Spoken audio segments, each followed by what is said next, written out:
За шинэ бичлэгээр уулзч байгаадаа баяртай. Бичлэг бол үзэг мөчийн мэндийг хүргэе.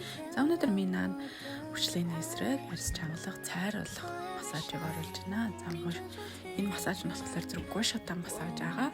За ялангуяа тухны өвчлөлтэй, хөндлөн өвчлөө ихтэй, хөмсгөн дээр доор байдаг. Нүүрний хоёр тал өөр хүмүүс байвал нэлээд сайн хараад сураад аваарай. За тэгээ бичлэгээ дуустал үзчихэд асуух зүйл байвал комент хэсэгт үлдээгээрэй. Гуйша массаж ихтэй эхлээд нүрээ цэвэрлсэн байна. Дараагаар нь нүрийнхаа тэжээлийн тосыг түргсэн байна. Ингээд нүрэндээ ижил даралттайгаар хоёр талдаа яг ижилхэн даралттайгаар ижилхэн тоогоор хийж өгнө.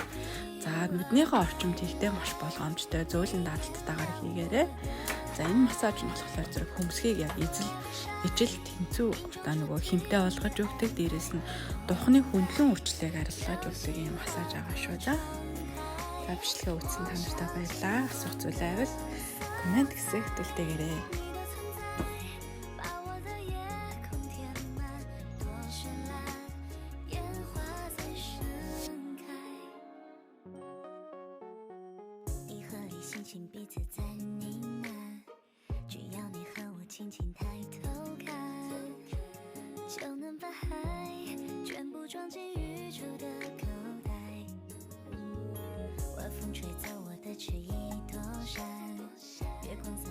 想对你依赖，夜色很浪漫，时间变很慢，有